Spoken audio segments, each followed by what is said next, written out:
Hey everybody, it's Jason Blaha here, and today I want to talk to you guys a little bit about fractional plates or micro plates. Let me put on my +5 out of weaponsmithing. Work on scaling up my crafting a little bit, and let's talk about this. Oh, and on a little small note, people were saying in my first video I did this morning, Jason, you look smaller today for some reason. What happened? All right, you best not say stuff like that, because you know I will go eat a whole pot roast if I think I'm shrinking. You know, I got the crock pot full of a chuck roast and potatoes right now. I will eat that whole thing. I will add another 1,500 calories to my diet. All right, joking aside, I don't know. I don't think I'm shrinking. I could be. I'm eating as much as I can, as much whole, clean food as I can choke down every day right now. And no, I haven't put on any weight in the last couple of weeks. I did gain a few pounds back when I first started this Bulgarian stuff. My weight is stalled. I think the other day I weighed in, I was like down a pound somewhere. So it's like, I don't know. But this week, my weight hasn't changed. So I don't think I've gotten any smaller. Strength's coming along good. I set a PR or two this week. So should be fine. But now on to the micro plates. Yes, I know I did this video last year. I discussed this before. But I had some people chime in when I mentioned them the other day that no, it doesn't matter. You go to a commercial gym and microplates, so they don't matter because the weights vary. The weights vary. You're not using calibrated plates, and that's not true. And what people need to understand there, yeah, there's variation. But if you're generally using the same style of plates, like I can tell you right now, if I go over and use some of the bumper plates to overhead press, versus the iron plates at the same gym, yeah, I can't always press the same weight with the bumpers. I think the bumpers are probably a couple pounds heavier. When I get up to 225 on there, I've noticed that. It definitely feels a lot heavier with the bumpers than it does with the irons. But the thing is, if you're using the same general plates, yes, there can be some variation. Yes, a 45-pound plate is usually plus or minus a pound or two. And what people mess up is that they don't understand, number one, the fact that you're going for a general upward trend. Number two, your strength does this. It undulates anyway, day to day and week to week. Even if you're setting PRs, you may not be as strong as you think you are that day. Just because you got stronger doesn't mean that your strength potential didn't undulate, and maybe you just got lucky and got different plates. But the fact is, it undulates. Number three, you're looking at from a practical perspective. What you need to understand is that overall, let's say those plates are plus or minus 3%, right? Plus or minus 3%. So let's say that's about up to 1.5 pounds difference on a 45. You do know that if you were to get an even mix at the gym, right? And this is where people go, oh man, now I feel dumb. All right. And you are when you think about it statistically. And bear with me here on the math. Let's say that they've got 20 45-pound plates at your gym from the same manufacturer. If you use the same brand every time, you're gonna be at a close tolerance. And let's say there's an even distribution of 45s, 45 and a half, 46, right? And then 44 and a half and 44-pound plates. Let's say the variation was perfectly evenly spread among those 20 plates. Sorry guys, nothing's going to bark. I can't stop it. But let's say there's an even distribution and there's 4 of each of those out of those 20, and you randomly grab some each time. You do know the more plates you have, the more normalized you're going to be. Yeah, you might get unlucky. You might get unlucky when you put your first 45 on each side and you happen to grab 2 out of the 4 that are exactly 44, the lightest ones, right? So you don't have 135 on the bar. You have 133.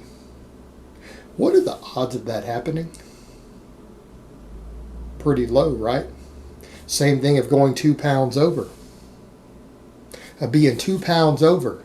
Well, if you're using 2.5 pound fractional plates, your variation on your fractional plates is still more than that 1 plate variation. Now, there's only about a 1 in 10 chance that's going to happen. You are statistically more likely to end up with 135 than you are with 133 or 137. Like, does that make sense? If you do the math or make a spreadsheet of it, if you don't believe me, you're more likely to end up with 135 than you are being 2 pounds over or under. You're more likely to be there. What happens if you go add another plate to each side?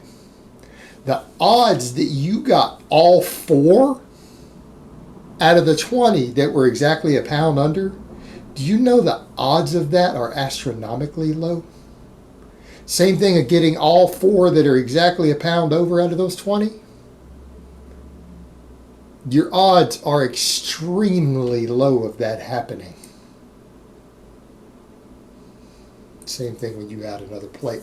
The more plates you add, the smaller the chance that you're deviating from your average, because the distribution gets renormalized. So in other words, by the time you get up to a 500-pound deadlift, the odds, if you're using the same set of 20 plates to pick from every time, or the same set of 40 plates, the odds that you're going to end up with variation more than a pound or two from one deadlift session to the next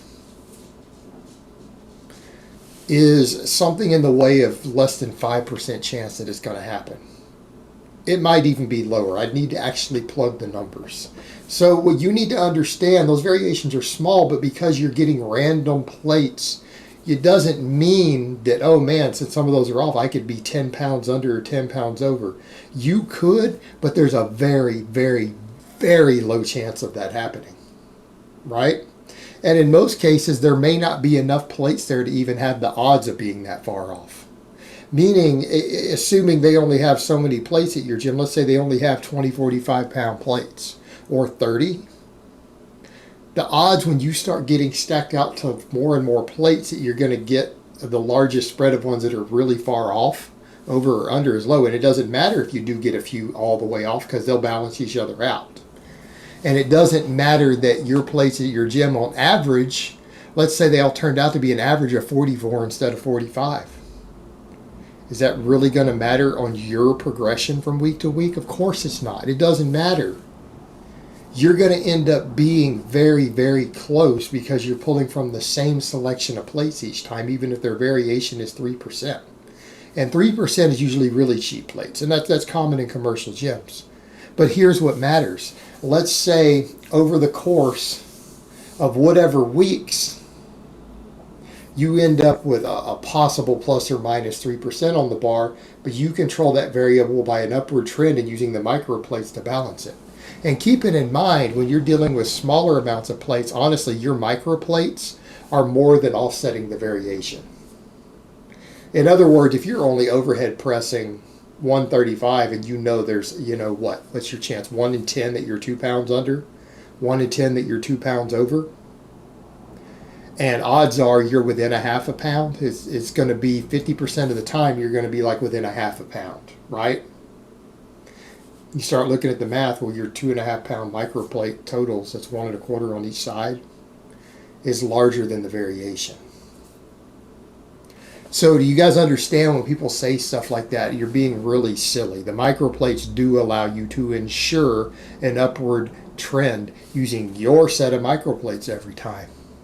In fact, and technically, if you brought your own 2.5s to do your 5 pound jumps every time to the gym, you could ensure less variation because you know that you're getting the exact same ones every time. You're still getting a slightly possible undulating curve where you're controlling the variable with the micro loading upward, because that's what we're shooting for, is a small upward trend in our progression. People really make a big deal out of something that statistically isn't the big deal that they make it out to be. It really isn't. And your microplates allow you to at least try to guarantee smaller jumps. Because what's your other option? To not increase at all and just wait till 225 feels really light before you try to go to 230? That's your other choice. Or you could ensure the upward trend, because it's the same thing. I mean, you're 5 pounds off, man, it could be 7. You could have been benching actually 223 the whole time, and then when you do the 5 pound jump, you might have had 227. So you've really jumped up 9 pounds and you only tried to jump 5. I mean, if you start trying to really dissect the problems with the variation in weight plates, you're very quickly going to run into absurdities because you're dealing with the worst case scenarios. Well, so what? The worst case scenarios happen every now and then. Every 15th workout, you get the worst case scenario, and it messes your progression up. Well, if you're that worried about it so much to the point where you're afraid to use microplates, maybe it's time for you to just go ahead and invest in your own calibrated plates and train in your own garage and spend $3,000 on a set of plates.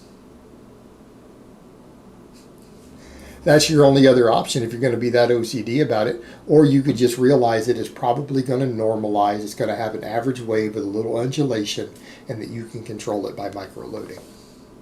Actually, statistically, it makes more sense. So no, microplates and fractional plates are extremely valuable tools. They're extremely useful to you to ensure small increases on the bar over time. Because that's what we're looking at, is progression tracked over time. And trying not to make too big of jumps. Yes, occasionally, every now and then, you could end up making too big of a jump because the plates vary. But if you use microplates to ensure smaller jumps, you're probably, if you're recovered right and programming right, you're probably going to be well rested for the times when you actually do get those right, and you're probably going to be stronger than you think you are, and you're probably not going to notice that one off where you have 4 more pounds on the bar than you thought you did versus the week before due to the variation in the plates, because it's going to happen every 12th or 15th workout. But it'll be okay. It'll be okay because you're not trying to make big jumps to where that extra 4 pounds pushes you beyond your capabilities. That's the whole point of the microloading. All right, guys, but that's really all I have to say on that today. I hope it's been informative, and I will talk to you guys next time.